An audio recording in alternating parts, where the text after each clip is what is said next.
Hermanos, vamos a continuar el estudio de Teología para la Vida. Estamos tratando el tema del sufrimiento. Recuerde que en nuestra primera clase, hace unos 2 domingos, estuvimos hablando de que el sufrimiento es inherente a causa del pecado del hombre en Edén. Por lo tanto, todos los seres humanos vamos a padecer sufrimiento de cualquier índole, de enfermedades, de problemas financieros, pleitos, divisiones, chismes, murmuraciones, todas las cosas que son pertinentes a la raza humana que nos llevan a sufrir. A veces el sufrimiento también viene a causa de nuestro testimonio como cristianos, cuando el Señor nos ha redimido, nos ha salvado y nos envía al mundo a ser sus testigos. Hay oposición en cuanto al evangelio y el cristiano puede padecer estos sufrimientos por causa de Cristo. Entonces, vamos a recordar el pasaje que estábamos estudiando con el ejemplo del Señor Jesucristo como el siervo sufriente, quien sufrió en vida propia las miserias del hombre. Creo que ningún ser humano en la historia ha sufrido tanto como el Señor Jesucristo. Por lo tanto, Él se compadece de los sufrimientos, de las penurias del ser humano. Y encontramos en el relato del Evangelio cuando Jesús está en el huerto de Getsemaní, horas antes de ser apresado y ser tratado como un delincuente criminal para posteriormente ser crucificado, cumpliendo así la voluntad del Padre. Leamos en Marcos 14, 32 al 42, el relato famoso de la oración de Jesús en el huerto de Getsemaní, en los momentos más angustiosos de su vida en esta tierra. En Marcos 14, 32 al 42 nos dice la palabra: vinieron pues a un lugar que se llama Getsemaní, y dijo a sus discípulos: sentaos aquí entre tanto que yo oro. Y tomó consigo a Pedro, a Jacobo y a Juan, y comenzó a entristecerse y a angustiarse. Y les dijo: mi alma está muy triste hasta la muerte. Quedaos aquí y velad. Yéndose un poco adelante, se postró en tierra y oró que si fuese posible pasase de él aquella hora. Y decía: Abba, Padre, todas las cosas son posibles para ti. Aparta de mí esta copa, mas no lo que yo quiero, sino lo que tú. Vino luego y los halló durmiendo y dijo a Pedro: Simón, ¿duermes? ¿No has podido velar una hora? Velad y orad para que no entréis en tentación. El espíritu a la verdad está dispuesto, pero la carne es débil. Otra vez fue y oró diciendo las mismas palabras. Al volver, otra vez los halló durmiendo, porque los ojos de ellos estaban cargados de sueño y no sabían qué responderle. Vino la tercera vez y les dijo: dormid ya y descansad. Basta, la hora ha venido. He aquí el Hijo del Hombre es entregado en manos de los pecadores. Levantaos, vamos, he aquí se acerca el que me entrega. Este es el relato del Señor en sus momentos más angustiantes, donde Él enfrenta un sufrimiento. Permítame, no quiero que se me vaya a apagar.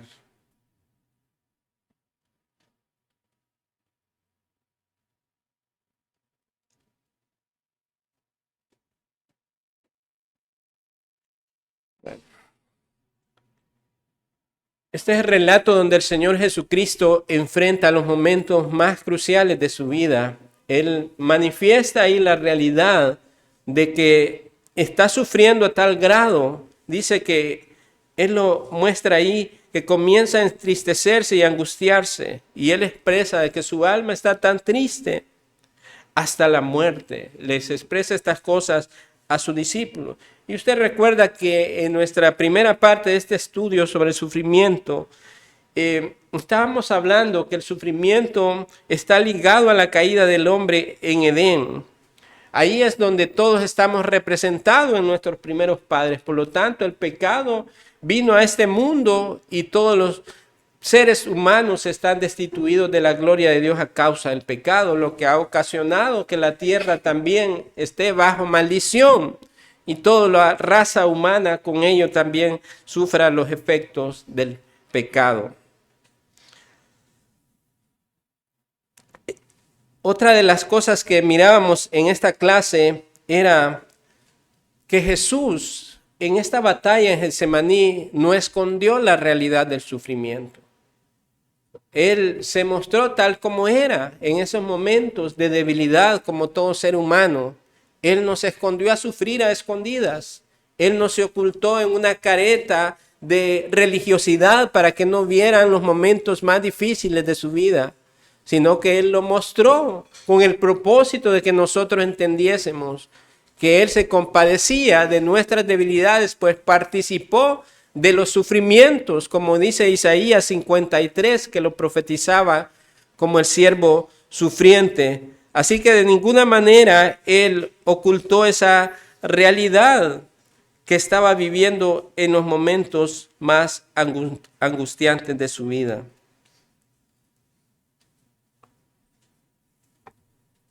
Pero también, como las Escrituras nos presentan ese refugio en el cual los hombres pueden ir cuando están en los momentos más oscuros de su vida. Mirábamos ahí que el único refugio que el hombre puede acudir es al Señor Jesucristo. No es a los psicólogos, no es a los expertos en tratar los problemas del hombre, no es a los brujos, no son las drogas la solución a los problemas del hombre. El único refugio en el que los hombres pueden encontrar verdadera paz en medio de las tormentas es el Señor Jesucristo. No existe otra persona en el mundo. Nadie más podrá entender las miserias del hombre sino aquel que vino a participar de la naturaleza. Siendo Dios, se hizo hombre y experimentó el quebranto. Por tanto, Él se ha constituido como nuestro sumo sacerdote que intercede de día y de noche y que se compadece de nuestras debilidades, porque Él fue sujeto a estos padecimientos. Sin embargo, Él es el hombre perfecto que no cometió pecado. De manera que a Él es quien podemos acudir en los momentos de sufrimiento, de dolor, cuando nadie puede aparentemente entendernos. A veces el ser humano se refugia en sus problemas y entonces manifiesta de que nadie puede entender el sufrimiento, aunque otros hayan pasado las mismas situaciones, pero la experiencia personal le lleva muchas veces a aislarse y a vivir su propio problema. Pero el hombre puede ir al Señor Jesucristo y expresar en oración las situaciones que enfrenta en el día a día, aquellas cosas que dice que el hombre no puede entender. El Señor puede escuchar la oración y puede ayudarle a librar esa batalla. Así que el pasaje del huerto en Getsemaní nos permite conocer las horas más duras en la vida del Señor. Sus angustias nos muestran la realidad del sufrimiento sin esconderlo, como hemos dicho. Así que al observar al Señor cómo afronta estas circunstancias del sufrimiento en el huerto de Getsemaní, cuán dolorosas fueron, nos presenta también el mapa de carretera para enfrentar nuestro propio sufrimiento. Un mapa que incluye realismo, sinceridad y confianza en la bondad del Padre Celestial en medio de cualquier angustia abrumadora. Ahora veremos esa confianza que Jesús manifestó al depender absolutamente del Padre en medio de su sufrimiento. En esa anterior clase habíamos abarcado el realismo y la sinceridad con la cual el Señor oraba vez tras vez yendo al Padre. Mientras sus discípulos dormían, 3 veces Él oró en Getsemaní. Y al final, en su tercera oración, repitiendo: Abba, Padre, si es posible, pase de mí esta copa, pero que no se haga mi voluntad, sino la tuya. Manifiesta en esta oración la plena confianza que el Señor Jesucristo tenía en el Padre. El estar dispuesto a beber la copa de la ira de Dios, aun con lo que representaba, sabía que por primera vez se iba a separar por un instante de la comunión perfecta con su Padre al hacerse maldición por causa nuestra bebiendo la copa de la ira de Dios. Eran momentos angustiantes de las cuales nosotros no podemos ni imaginar lo que el Señor experimentó en su interior, en su sufrimiento. No hay capacidad humana, hermanos, por cualquiera que sea la situación más abrumadora, angustiante y difícil que el hombre haya enfrentado en esta vida, no podemos compararla con el sufrimiento, con la angustia del Señor Jesucristo. Porque ciertamente nosotros podemos sufrir en esta vida, pero es un sufrimiento propio, personal, individual. Pero pensemos en la persona del Señor Jesucristo, que sus sufrimientos eran a causa de su pueblo, por venir a pagar la deuda que el hombre no podía pagar, porque el hombre estaba bajo la ira de Dios, bajo condenación. Y todas las profecías en el Antiguo Testamento señalaban a este Cordero perfecto y sin mancha, a este hombre perfecto que vendría a cumplir de manera perfecta la ley de Dios, la ley que el hombre no podía cumplir ninguno de los mandamientos, pues constantemente el hombre quebranta los mandamientos de Dios. El Cordero de Dios, Jesucristo, cumplió la ley de manera perfecta. Y no solamente eso, sino que su misión incluía a dar su vida de manera voluntaria, a entregarla en rescate de su pueblo. Entonces sus sufrimientos eran a causa del sufrimiento de este pueblo que él compraría con su sangre. No es un sufrimiento individual, egoísta, aunque él lo haya padecido en carne propia. Pero el beneficio de sus sufrimientos, de su muerte, sería el pago de esa deuda que nos habla Romanos, que hemos sido justificados en él, absueltos de toda culpa, declarados justos delante del Padre. Pero ahora alguien tuvo que pagar esa deuda con el más terrible sufrimiento. Y piense por un momento en las implicaciones de los sufrimientos del Señor Jesucristo yendo a la cruz, pagando, derramando su vida por nosotros. Generalmente el ser humano olvida el costo de su salvación, hablando de los creyentes. Estamos tan acostumbrados a decir, sí, soy salvo, pero no pensamos en las implicaciones del costo de nuestra salvación.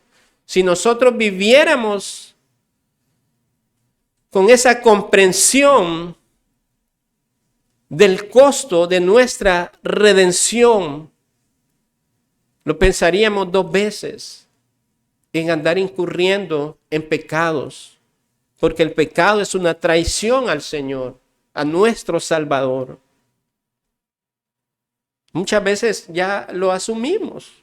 Sí, hemos sido salvos, pero el costo fue el sufrimiento del Señor Jesucristo.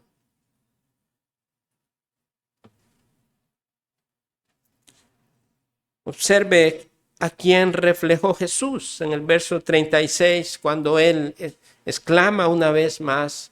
Era una oración llena de agonía, llena de quebranto. ¿Cuántos de nosotros hemos pasado por momentos de angustia y de sufrimiento? ¿Cuál es la reacción ¿O hacia dónde vamos cuando estamos en esos momentos? Entramos en crisis.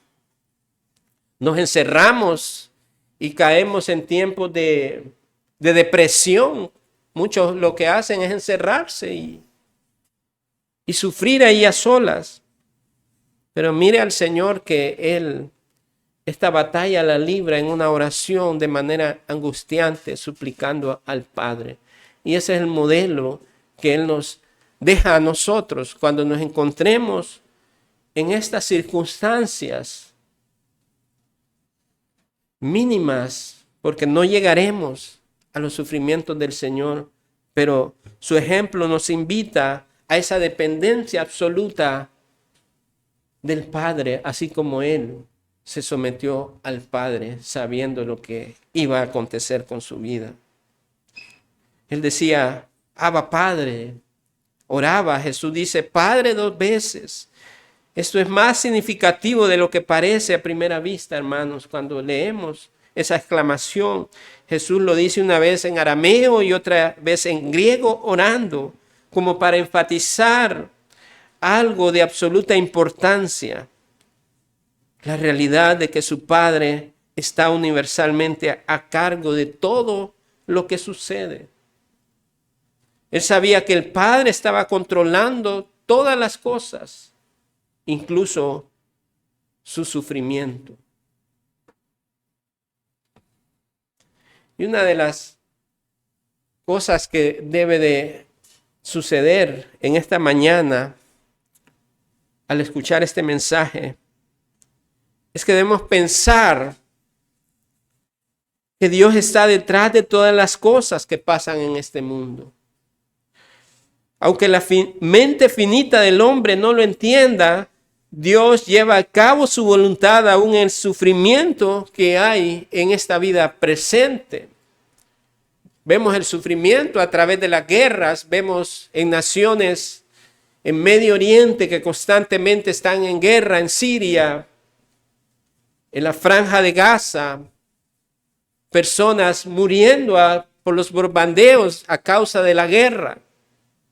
Vemos el sufrimiento de manera diaria en nuestros países también con la criminalidad, con los asesinatos, con las masacres, con casos extremos de madre también quitando la vida a sus propios bebés. Y entonces es ahí donde el ser humano caído, corrupto en su mente, depravado en su corazón, levanta el puño contra Dios diciendo, ¿dónde está Dios? En medio del sufrimiento, el pensamiento ateo. ¿Dónde está Dios? ¿Por qué permite esto y esto y esto? Si Dios fuera justo y bueno, acabaría con las guerras. Acabaría con el sufrimiento y todo sería paz, felicidad. Entonces, el ser humano tiene la concepción de que Dios está obligado en este mundo presente a acabar con estas cosas y que todos vivan en paz. Pero el hombre no piensa de que es esclavo de sus propios pecados.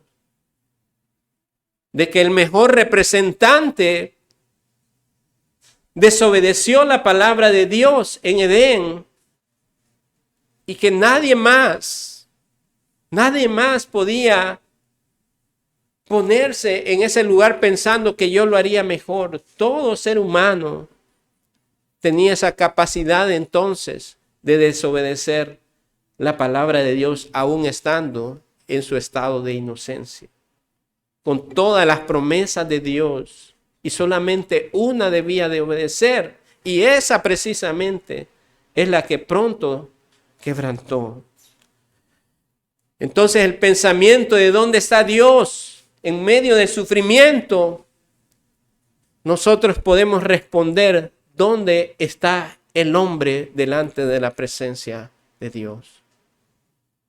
El salmista exclamaba en Salmo 15, de que ¿quién se presentará delante de este Dios todopoderoso, delante del templo de Dios? ¿Quién?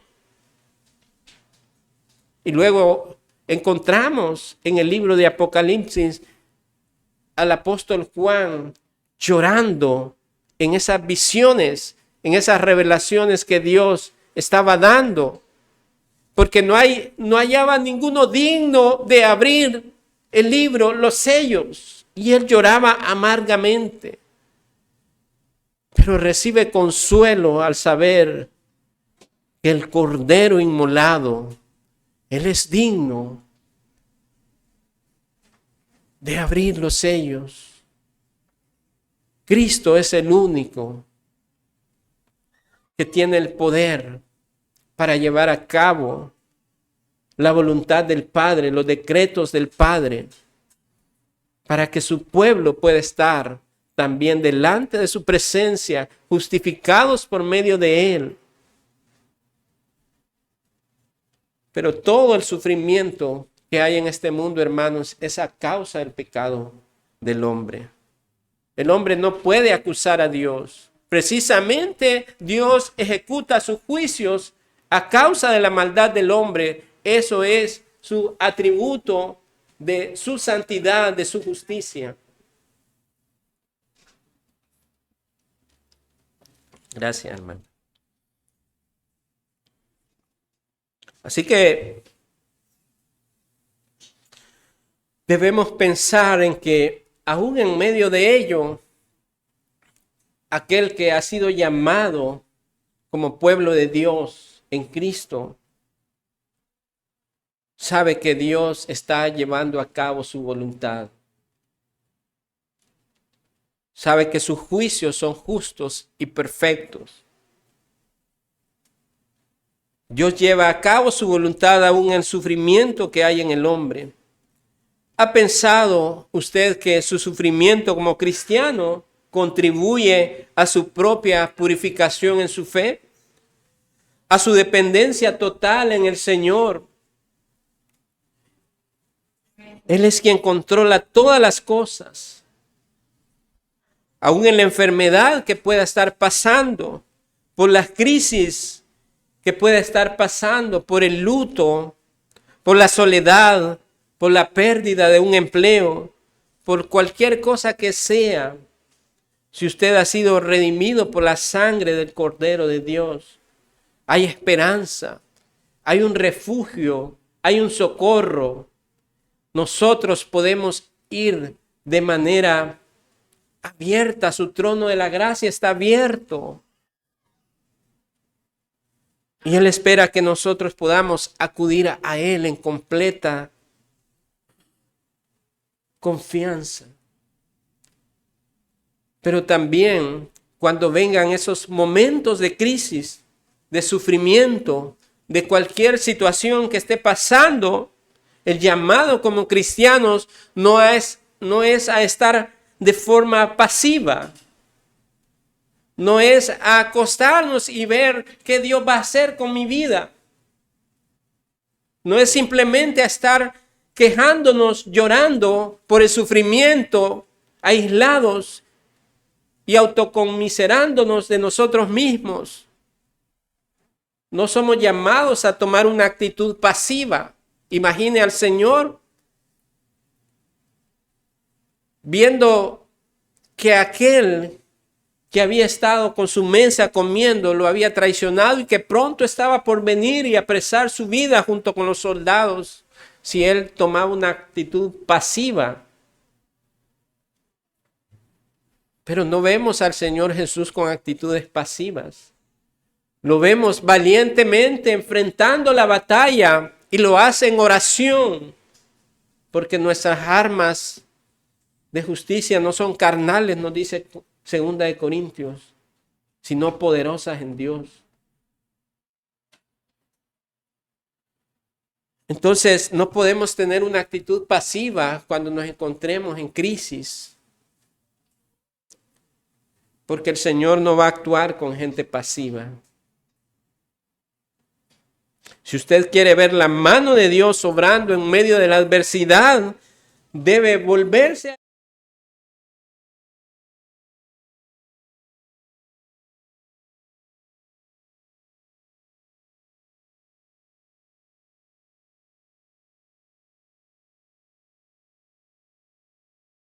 su autoridad, así como el Señor estaba viendo a su Padre.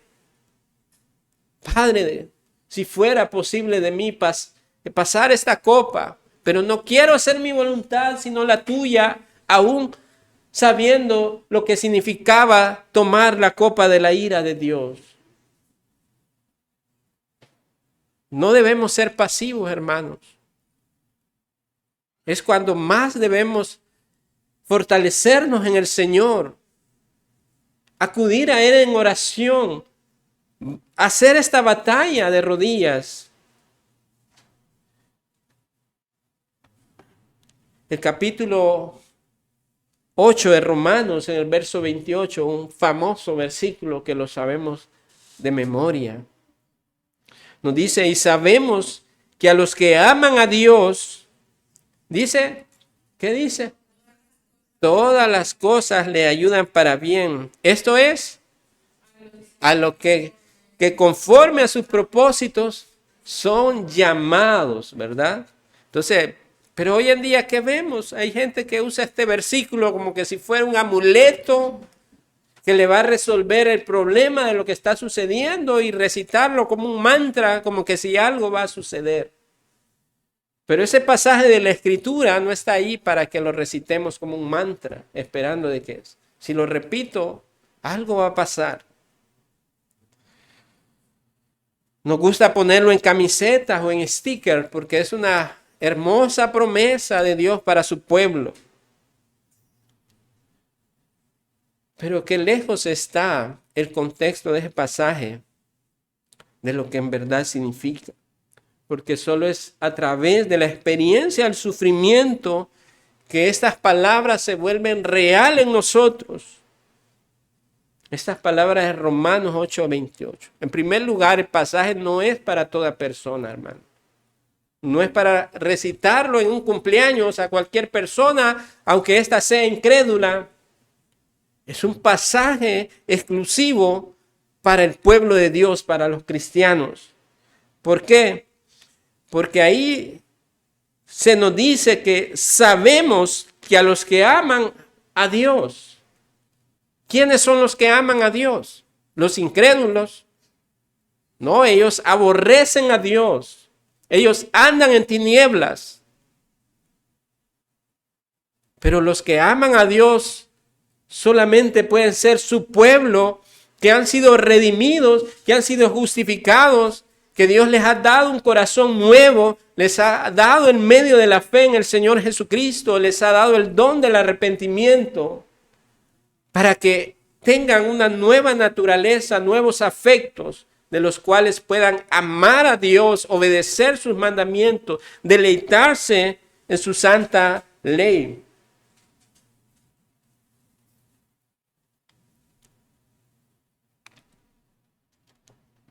Así que el pasaje en primer lugar es para los que aman a Dios. Tampoco nos está diciendo para los que son fieles de visitar la iglesia, de participar en esto y aquello. No, si usted no ha nacido de nuevo, no puede amar a Dios, aunque pueda simpatizar con la iglesia, aunque pueda simpatizar del evangelio. Así que es un grupo en particular, es para los que aman a Dios, es que nos dice la promesa, estos son los que todo les ayudará para bien.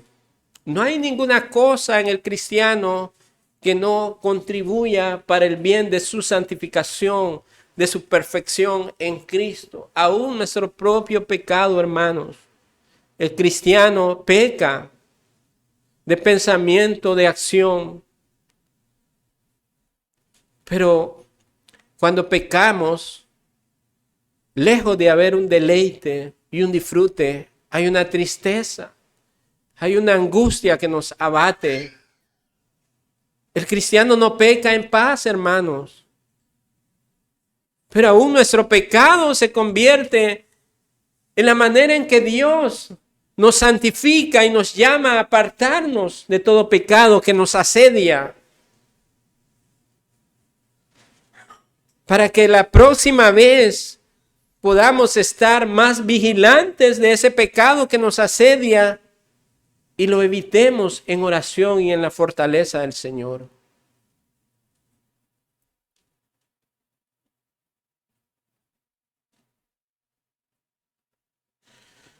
Así que todas las cosas, hermanos, la pérdida de un ser querido,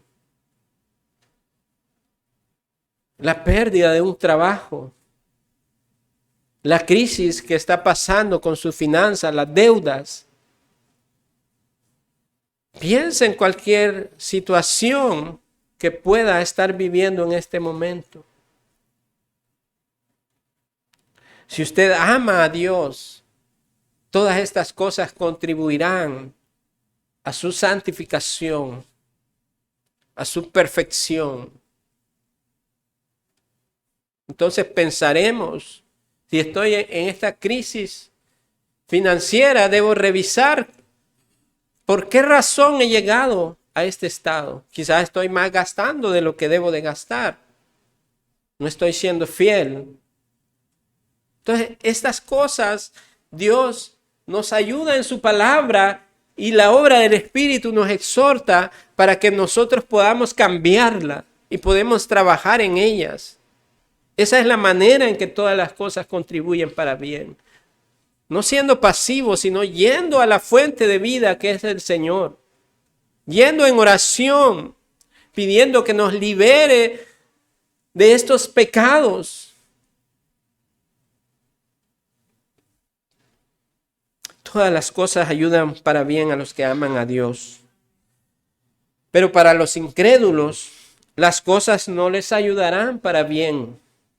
Al contrario, será para su propia destrucción si no se arrepienten. Porque los incrédulos no andan pensando en glorificar a Dios. No andan pensando en progresar en su santificación. Sino que ellos andan pensando en su vida libertina, en gastar para sus placeres y deleites. Es obvio que las cosas que ellos hacen no van a contribuir para su propio bien. Al contrario, van a contribuir para su propio mal.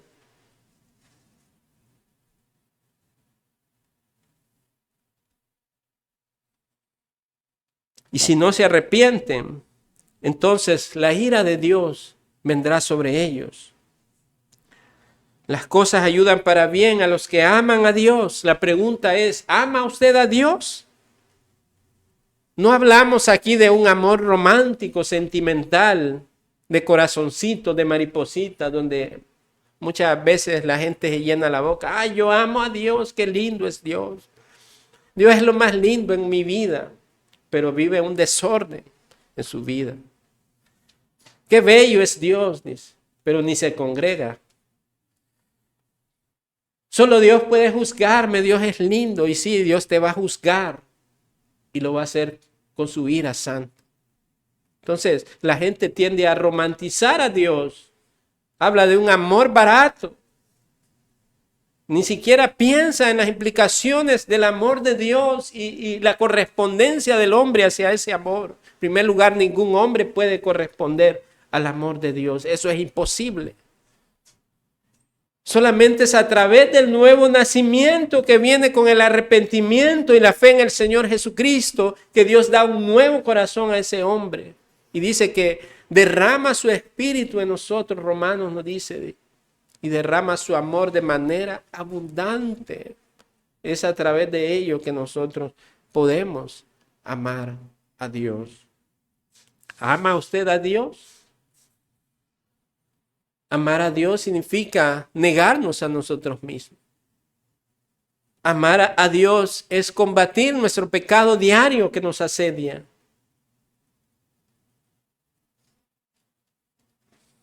Si lo ama, entonces significa que obedece sus mandamientos. ¿Obedece usted los mandamientos de Dios? ¿Ve cómo se va reduciendo esa imagen que podemos tener muy superficial del amor de Dios cuando la palabra de Dios nos contrasta con su verdad? Entonces ya cuando decimos ama sus mandamientos, obedece sus mandamientos, ahí ya como que ya va bajando, escondiéndose el hombre, ¿verdad? Si lo ama, anda en una vida que agrada a Él, no amando a este mundo, no poniendo cualquier cosa en el lugar de Dios. Es Dios su preeminencia, es Dios lo más importante en su vida, como la bomba, ¿verdad? Que compartimos en el chat de la iglesia. Si a ti no te importa dejar de congregarte, participar de la comunión con tus hermanos, significa que la prioridad no es Dios para tu vida. ¿Por qué va a ser la prioridad de Dios para tu vida si no muestras con tu devoción, con tus acciones, con obediencia a la palabra de Dios, someterte a la palabra de Dios, pero no estás dispuesto a hacer concesiones a la palabra de Dios, concesiones con el mundo, viviendo vidas tibias, con un pie en el mundo y un pie con Dios? Pero la palabra dice que Dios vomitará a los tibios, porque no se puede estar en dos lugares. O amamos a Dios o amamos al mundo y sus placeres.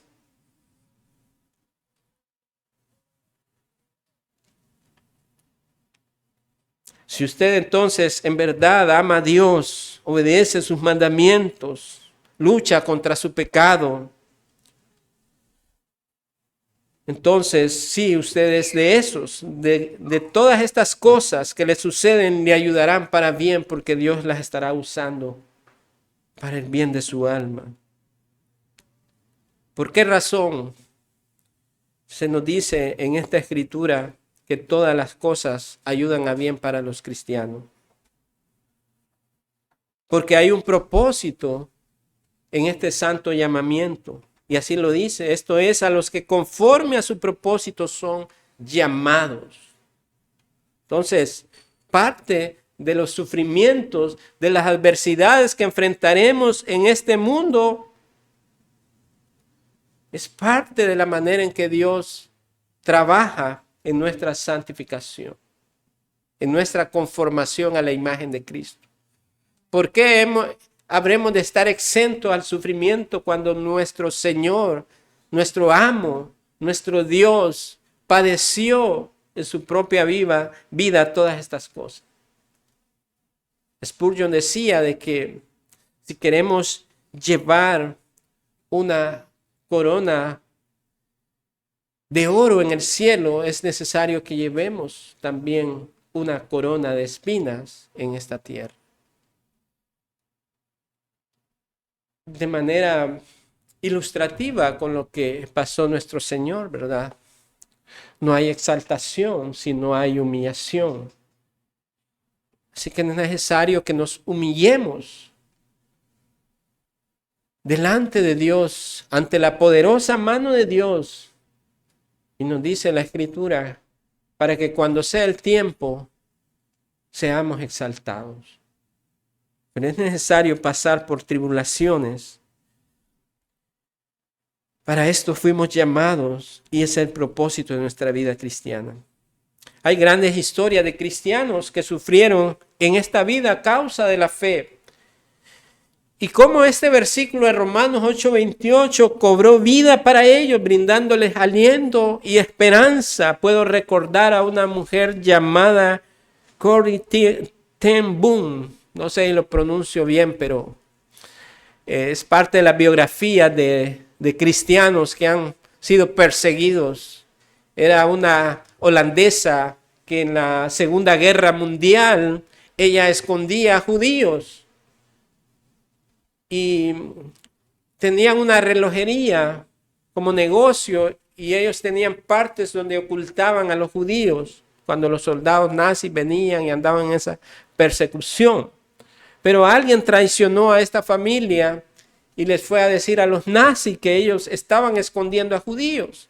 Y para los que saben de la historia, sabía que era la sentencia de muerte para ellos. Así que los soldados fueron y apresaron a esta mujer cristiana Y junto a su hermana la llevaron a prisión y estuvieron en varias prisiones siendo juzgadas por ese delito de esconder judíos. Y posteriormente fueron llevadas a los campos de concentración. Ya cuando una persona era llevada a un campo de concentración, ya se sabía que iba a vivir lo más horrible de este mundo, el sufrimiento más terrible de este mundo. Así que ellas estaban en los cuartos, no eran cuartos de habitación con aires acondicionados, ¿verdad? Todo lo contrario, eran lugares que aún la habitación, aún la cama donde dormían era un sufrimiento, estaba plagado de pulgas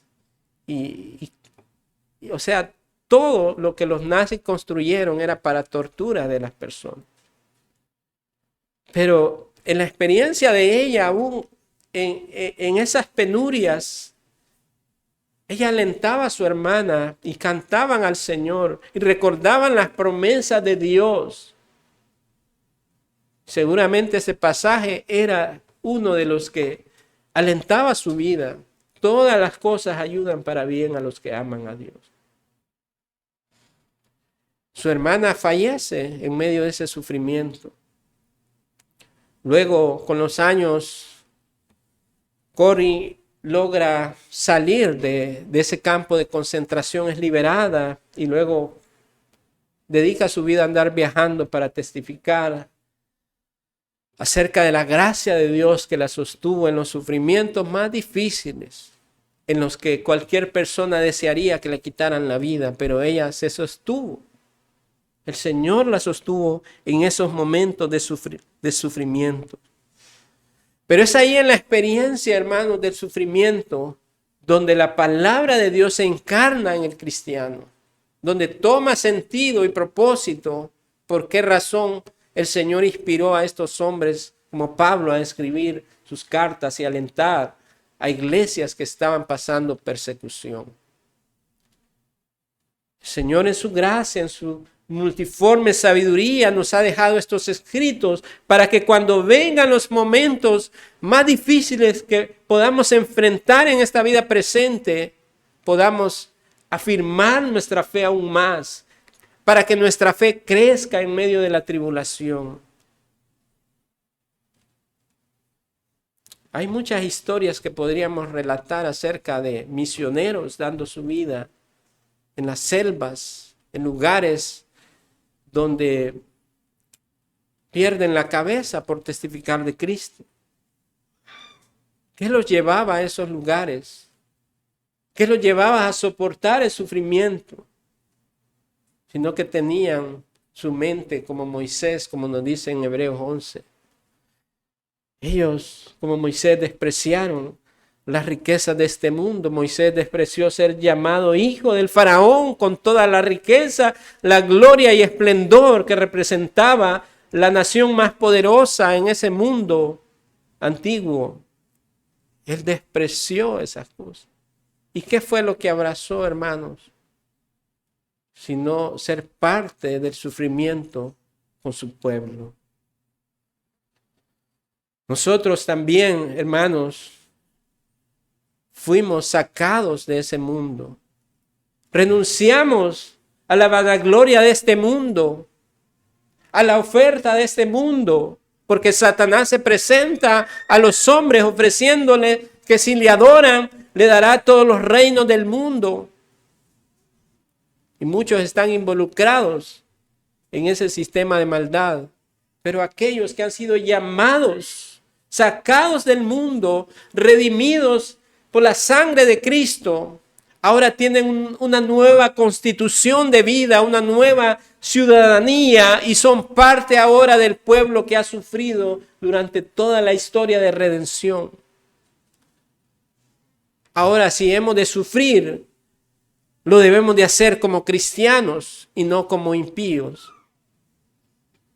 Entonces todos, hermanos, debemos ser partícipes de estas cosas, emulando el ejemplo de nuestro Señor Jesucristo y emulando también a muchos de nuestros hermanos que han derramado su vida por el bien del Evangelio del Señor.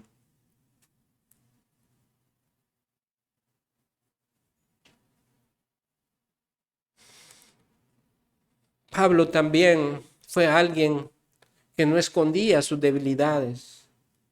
Él solicitaba ayuda en oración para que las iglesias ayudaran en oración por su vida. Pero también vivía momentos aflictivos, como cuando él oró hasta 3 veces para que ese aguijón que se le había dado en la carne le fuera quitado. Y él lloraba, suplicaba: Señor, quita ese aguijón de mi carne. Y él sufría por eso. ¿Y cómo terminó Pablo en oración? ¿Cuál fue la respuesta del Señor? Sí, Pablo, te voy a quitar ese sufrimiento que estás pasando. ¿Cuál fue la respuesta del Señor que nos dice en 2 Corintios 12, verso 9? Dice, y el Señor me ha dicho, bástate mi gracia, porque mi poder se perfecciona en la debilidad. Dice. Debemos recordar el momento del sufrimiento y del dolor, que su gracia basta para nosotros, que es suficiente para nosotros. Él no nos ha pagado como nos merecemos, sino que nos ha dado todo el bien y todo el beneficio que hay en su Hijo amado, Cristo Jesús. Bástate mi gracia. Es como decir, ¿por qué te enfocas en tu propio sufrimiento? Ve lo que has recibido en la persona de Cristo, la gloria de Cristo, la belleza de Cristo. Esto es suficiente para tu vida. Dice, porque mi poder se perfecciona en la debilidad. Mi poder se perfecciona en la debilidad. Porque cuando reconocemos nuestra debilidad, hermanos, que somos incapaces, ya me encendí, ¿verdad? Que somos incapaces, entonces estamos reconociendo que Dios es el único que puede hacer posible todas las cosas. Como Cristo oraba en el huerto de Getsemaní, para ti son posibles todas las cosas. Su poder se perfecciona en nuestra debilidad. Entonces Pablo dice, por tanto, ahora entendiendo, ahora el Señor enseñándome en su respuesta para mi vida a través del sufrimiento, comprendiendo que su gracia es suficiente y su poder se perfecciona en mis debilidades. Por tanto, dice, de buena gana me gloriaré más bien en mis debilidades. Note el cambio de actitud y de enfoque que Pablo está teniendo ahí. Después de estar orando 3 veces, Señor, quítame, líbrame de este sufrimiento, este aguijón de la carne. Al comprender que su gracia es suficiente y que su poder se perfecciona en su debilidad, entonces dice, entonces de buena gana, ahora me gloriaré más bien en mis debilidades, para que repose sobre mí el poder de Dios. Ahí hay mucho de qué sacar y aprender y aplicar para nuestra vida. Pero piensa en esos momentos donde siente que ya no soporta. Piense en esas palabras del Señor diciéndole a su vida, bástate en mi gracia, yo soy suficiente. Mi poder se perfecciona en tu debilidad, en tu sufrimiento, en tu incapacidad. Entonces, sí, Señor, reposa en mis debilidades el poder de Cristo para poder emerger con una fe creciente que te glorifica. Así que ahí tenemos una hermosa promesa de Dios cuando no encontremos respuestas a algo que no comprendemos. Tan solo necesitamos rendirnos ante su presencia en debilidad y que Él nos fortalezca. De manera, hermanos, que la vida cristiana no estará exento de los sufrimientos del tiempo presente. No existe nada parecido en la Biblia.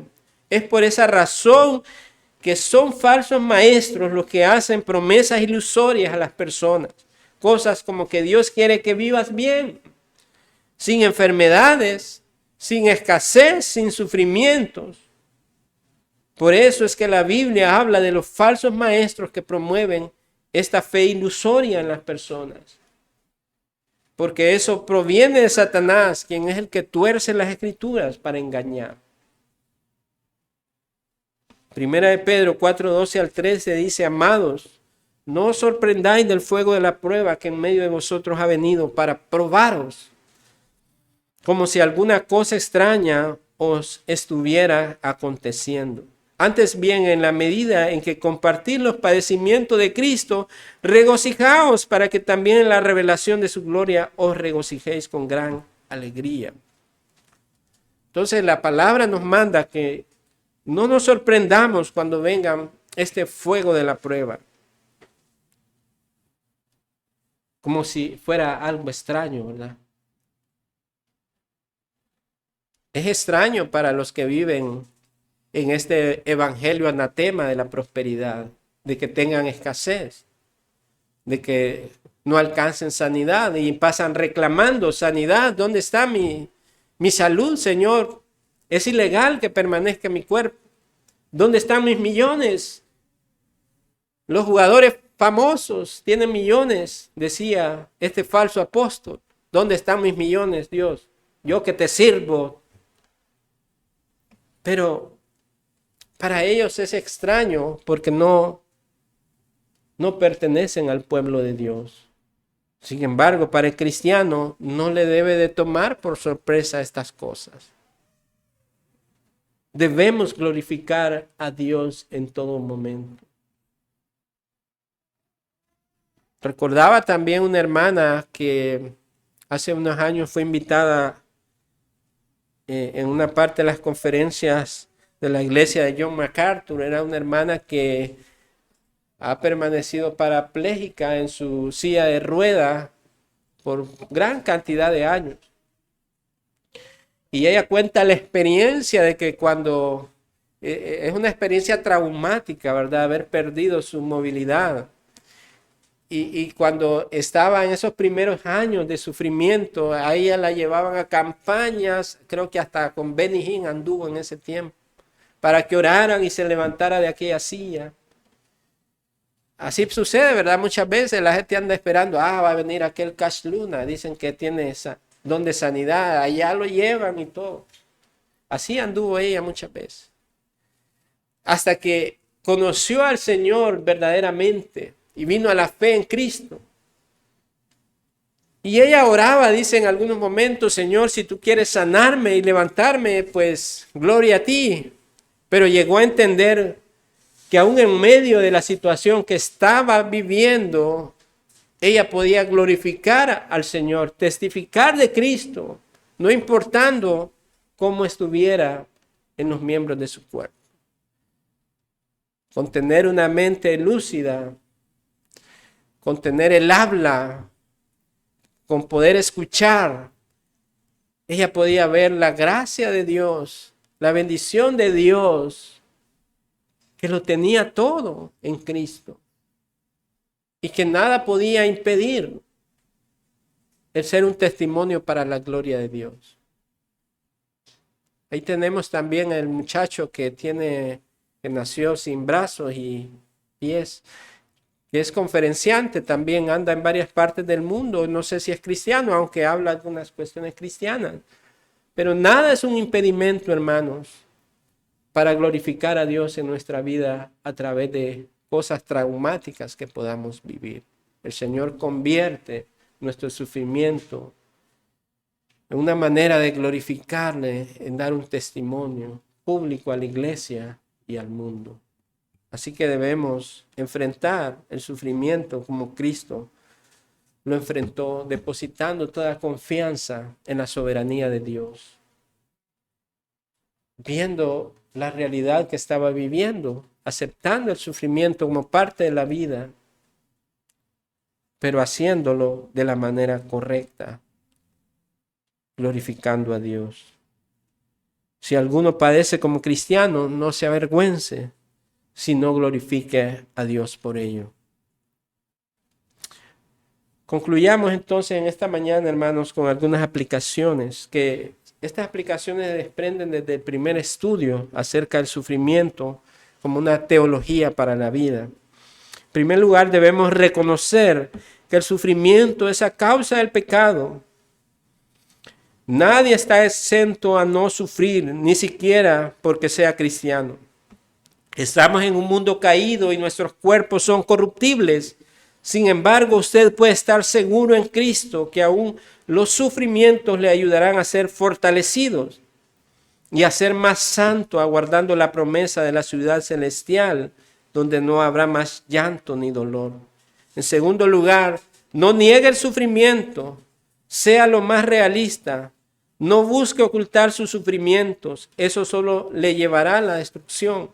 Vaya a Dios en oración sincera, puede expresar sus debilidades y dolores, que Él está presto a escucharle, y no solo eso, a actuar conforme a sus propósitos para su vida.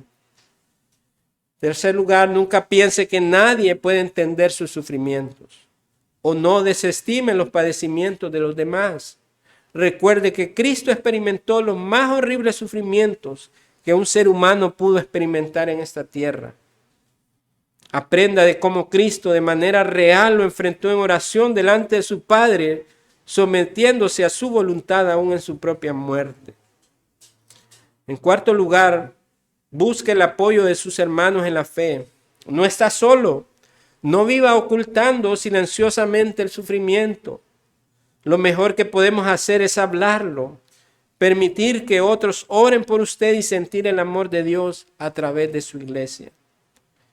Finalmente, en quinto lugar, ore por aquellos que están sufriendo, sobre todo por situaciones muy aflictivas. Tenga empatía por ellos, si usted es más cercano, y guíelos en amor a ver a Cristo, quien se compadece de todas nuestras debilidades e intercede por nosotros.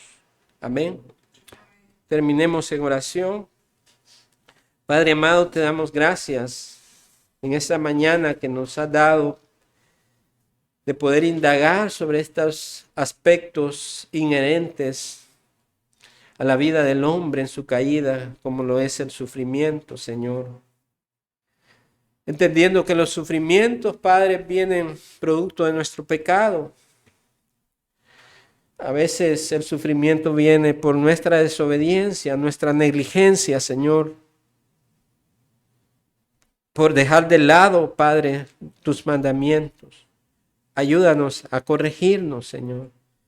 Ayúdanos a ver tu ley santa y perfecta como la guía divina para transitar en esta vida, Señor. Y cuando seamos afligidos a causa del pecado y traiga sufrimiento a nuestra vida, que podamos correr y confesar nuestros pecados delante del Señor, que Él es fiel y justo para perdonarnos y limpiarnos de toda maldad. A abandonar cada día nuestro pecado, Señor. Y luego esta parte del sufrimiento que es a causa de nuestra fe, Señor.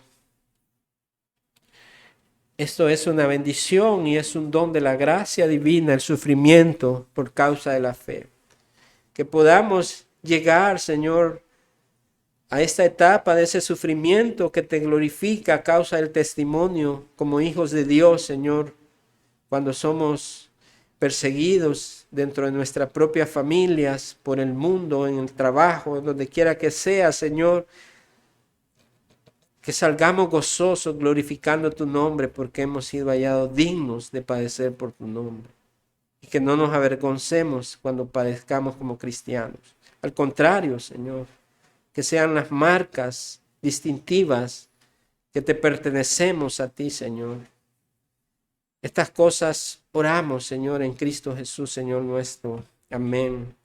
Amén.